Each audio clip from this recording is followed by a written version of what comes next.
किसका पौधा है ये? मटर का।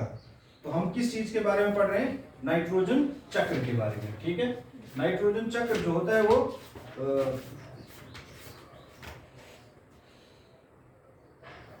धरती पे पादपों और जीवों के लिए बहुत ही महत्वपूर्ण होता है। ठीक है, तो हमने ये वहां खेत से एक पौधा ले आए थे।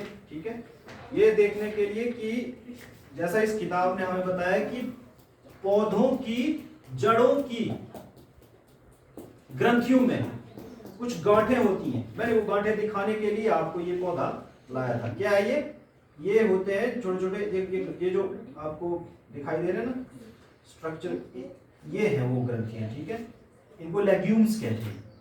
इसके अंदर राइजोबियम नामक बैक्टीरिया जो होते हैं वो जीवाणु, राइजोबियम नामक जीवाणु जो होते हैं वो पाए जाते हैं। ठीक है, इनका क्या काम होता है? ये जो हमारे वातावरण में नाइट्रोजन गैस है उसको यौगिक रूप में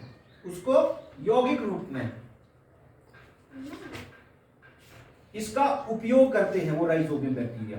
ठीक है, और फिर वो नाइट्रोजन लेते क्यों है नाइट्रोजन को उसके यौगिक के रूप में? वो इसलिए लेते हैं क्योंकि पौधों को प्रोटीन्स, ठीक है, बनाने होते हैं। प्रोटीन्स, अब तुम्हारे शरीर में प्रोटीन का क्या काम होता है? प्रोटीन के हमारे शरीर में मुख्यतः दो काम होते हैं। ये एक तो हमारे शरीर की मसल्स को बनाता है। ठीक है, हमारे शरीर की मसल्स को बनाता है। और दूसरा क्या होता है?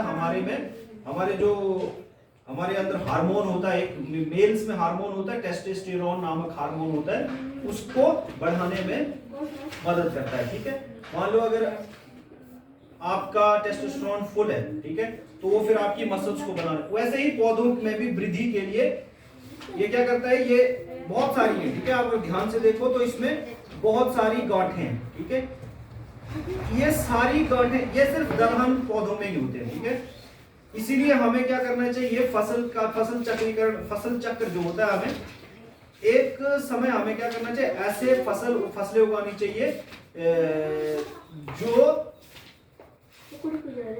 दलहन कैटेगरी की हो। ठीक है, वो ये क्या करते हैं? धरती में नाइट्रोजन का जो स्थिरीकरण है, नाइट्रोजन जो पौधों के इससे पहले के पौधों के द्वारा ली गई है, ठीक है, उसको पूरा कर देते हैं। ठीक है, तो अब हमने ये जो डायग्राम बनाया हुआ है यहाँ पे इसको देखते हैं।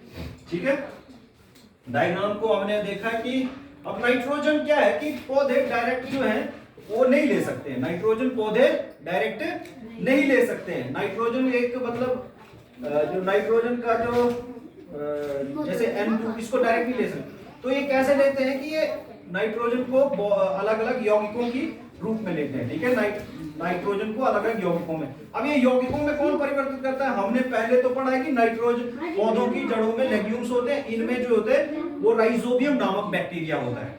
ठीक है, वो क्या करता है? उसको कन्वर्ट कर देता है। क्या कर देता है? नाइट्रोजन को कन्वर्ट कर देता है अमोनिया और अमोनियम में। ठीक है, अमोनिया और अमोनियम में।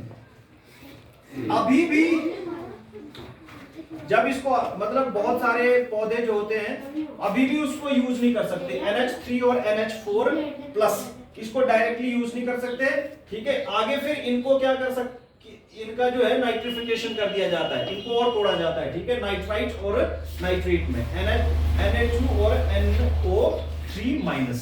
ठीक है, तो हमने सिंपली यहां से शुरू करते हैं। एक तो जैसे बिजली जब चमकती है ना तो भी इसमें बहुत सारे यौगिक जो है बनते हैं। ठीक है, बिजली चमकने से भी नाइट्रोजन के बहुत सारे यौगिक बनते हैं। यौगिक क्या होता है? जब दो या दो से अधिक तत्व आपस में मिलते हैं, ठीक है, तो उसको हम यौगिक कहते हैं। लेकिन इनकी एक बड़ी खूबसूरत बात है, यौगिकों का एक निश्चित सूत्र होता है। उसकी तरफ जब दूसरी तरफ हम मिश्रण की बात करें, मिश्रणों का अपना कोई निश्चित सूत्र नहीं होता। जैसे हवा का कोई निश्चित सूत्र नहीं होता। ठीक है, जल का होता है ना H2 एक यौगिक है। ठीक है, मीथेन भी एक यौगिक है CH4। समझ गए? तो तत्व यौगिक और मिश्रण, ठीक है, इनकी परिभाषा आपको आना बहुत जरूरी है। ठीक है, नाइट्रोजन मैंने कहा ना एनवायरनमेंट में सबसे ज्यादा नाइट्रोजन गैस है 78%, 78%, 78% नाइट्रोजन गैस है, 22% ऑक्सीजन है, इसके अलावा 0.03% कार्बन डाइऑक्साइड है, और इसके अलावा भी कुछ हल्की गैसेस हैं, ट्रेस गैसेस कहते हैं। हल्की गैसेस वो एनवायरनमेंट के ऊपरी हिस्से में रहती है, ये गैसेस जो है वो धरातल के आसपास ही रहती है, ठीक है। ये गैसेस जो नाइट्रोजन ऑक्सीजन है, ये धरातल, कार्बन डाइऑक्साइड धरातल के नजदीक रहती है। आपको पता है ना ऑक्सीजन श्वसन में भी ऑक्सीजन जो है यूज करते हैं, ठीक है। ओए बड़दारी, तो बिजली चमकने से भी बहुत सारे यौगिकों का निर्माण होता है। हमने एक तो अब यौगिक का बनना बहुत जरूरी है, ठीक है। तो अब देखो, जो पौधों की जड़ों में लेग्यूम्स थे उसमें राइजोबियम नामक बैक्टीरिया था, उसने इसको NH3 और NH4 अमोनिया, और इस NH3 को कहते हैं अमोनिया और NH4 प्लस को कहते हैं अमोनियम। खाद नहीं होते यूरिया, अमोनिया, हम यूरिया खाद उसमें भी यही होता है NH3, ठीक है। खाद डालते हैं कि भाई देखो धरती में नाइट्रोजन की कमी है या कुछ ऐसा है, ठीक है। तो इसको ये इसकी शक्ल में लेते हैं, अमोनिया यूरिया की शक्ल में लेते हैं, ठीक है। ये तोड़ देते हैं बैक्टीरिया इसको।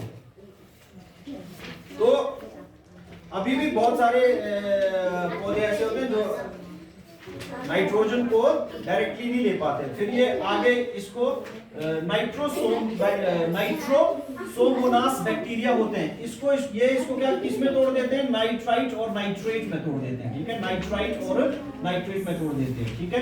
इसको हम नाइट्रीकरण बैक्टीरिया कहते हैं, ठीक है, नाइट्रीकरण बैक्टीरिया। अब आगे होता है स्वांगीकरण। स्वांगीकरण क्या होता है, जब पौधे या पादप नाइट्रोजन का उसके यौगिकों के रूप में अपने प्रोटीन्स और विटामिन्स बनाने में प्रयोग में लाते हैं, ठीक है।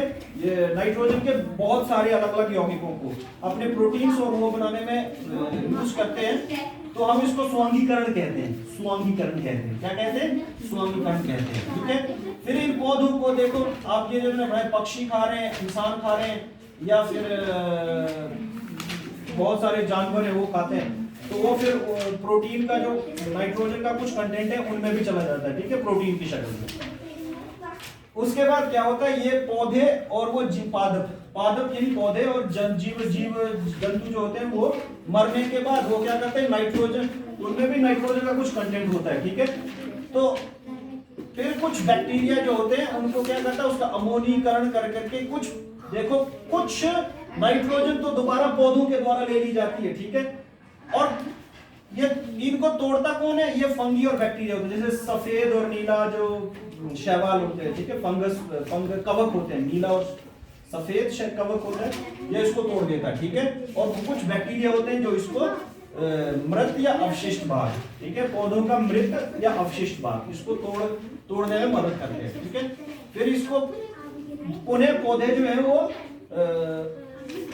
यूज कर लेते हैं, ठीक है। और कुछ जो होती है वो आपके उसमें से कुछ नाइट्रोजन जो होती है वो रिलीज होती है और डायरेक्ट एनवायरनमेंट में चली जाती है, ठीक है। तो इससे क्या होता है, इससे एक चक्कर पूरा हो जाता है, इसको हम कहते हैं नाइट्रोजन चक्र, ठीक है। तो ये आपको आना बहुत जरूरी है, ये पूरा डायग्राम बना लो, बड़ा इंपॉर्टेंट होता है, ठीक है। ये दो बैक्टीरिया, एक राइजोबियम, एक नाइट्रोसोमनास, ठीक है। स्वांगीकरण क्या होता है, नाइट्रिफिकेशन क्या होता है, ठीक है, और अमोनीकरण क्या होता है, ठीक है। ये कुछ टर्मिनोलॉजी है जो आपको याद होना जरूरी है। अगर आपको एक बार अच्छे से नाइट्रोजन चक्र समझ आ गया, तो जैसे मान लो ये पौधा यहाँ लगा हुआ है, ठीक है, धरती में पौधा लगा हुआ है। मैंने कहा ना धरती में बहुत सारी, धरती में सबसे ज्यादा हमारे वातावरण में सबसे ज्यादा कौन सी गैस है, नाइट्रोजन है, घूम रही है, ठीक है। अब देखो हमने पढ़ा कि जो ये पौधे होते हैं ये डायरेक्टली नाइट्रोजन को यूज नहीं कर सकते, पौधा तो लगा हुआ धरती के ऊपर, ठीक है, पौधा तो लगा। अब इसकी हमने पढ़ा कि कुछ पौधों की जड़ों में ग्रंथियां होती हैं, ठीक है, उनके अंदर राइजोबियम नामक एक जीवाणु होता है जो एनवायरनमेंट में खुली हुई अमोनियम नाइट्रोजन है उसको कन्वर्ट कर देता है, ठीक है, उसको बदल देता है, उसको हम कहते हैं अमोनीकरण, ठीक है। तो उसके बाद वो बदलता किसमें, अमोनिया और अमोनियम में, ठीक है। फिर वो इसको यूज कर लेते हैं, ठीक है, इसकी शक्ल में इसको यूज कर लेते हैं अपने प्रोटीन्स वगैरह और विटामिन्स वगैरह बनाने के लिए, ठीक है। फिर मान लो अब ये पौधा क्या हो गया, ये पौधा मर गया, ठीक है, अवशिष्ट हो गया। अब साथ वाला एक और पौधा इसके, ठीक है। अब इसको कुछ और इसके ऊपर कुछ बैक्टीरिया या फंगस क्या करते हैं, दोबारा से इसको डीके करने में लग जाते हैं, ठीक है, तोड़ने में लग जाते हैं। तो इसका इस प्रोसेस में क्या होता है कि कुछ नाइट्रोजन तो डायरेक्टली एनवायरनमेंट में चली जाती है, ठीक है, कुछ तो डायरेक्टली एनवायरनमेंट में चली जाती है, ठीक है, और कुछ नाइट्रोजन जो होती है साथ में यौगिकों की शक्ल में दूसरे जो इसके पौधे साथ में पौधे वो इसको यूज कर लेते हैं अपने प्रोटीन्स और विटामिन्स बनाने के लिए, ठीक है। अब तुमने क्या किया, इसकी फलियां लगी हुई इसकी, ठीक है, आपने भी खा लिया, बकरी ने भी खा लिया, तो नाइट्रोजन के बहुत सारे यौगिक आम में और बकरी में भी चले गए। उसके साथ क्या हुआ कि ये पौधा भी मर गया, वो बकरी भी मर गई। तो जब उसका डीके हुआ, बकरी का डीके हुआ या हमारा डीके हुआ, तो उसका कुछ कार्बनिक यौगिकों में क्या हुआ, दोबारा से कुछ नाइट्रोजन तो डायरेक्टली आसमान में चली गई और कुछ का साथ वाले उसके अलग अलग यौगिकों के रूप में यूज कर लेते हैं। जैसे ये प्रमुख हैं NH3, NH4 और NO2 माइनस और NO3 माइनस, ठीक है। तो इस तरह से ये पूरा एक चक्र पूरा हो जाता है जिसमें हमने इसके अलग अलग टर्मिनोलॉजी को याद रखना है, ठीक है। जैसे फर्स्ट में होता है नाइट्रोजन स्थिरीकरण होता है, कैसे होता है, ठीक है। अगला होता है नाइट्रिफिकेशन क्या होता है, अगला होता है अमोनीकरण क्या होता है, ठीक है। और अवयवीय स्थिति क्या होती है, डायरेक्टली नाइट्रोजन जो है वो एनवायरनमेंट में चली जाती है। Thank you.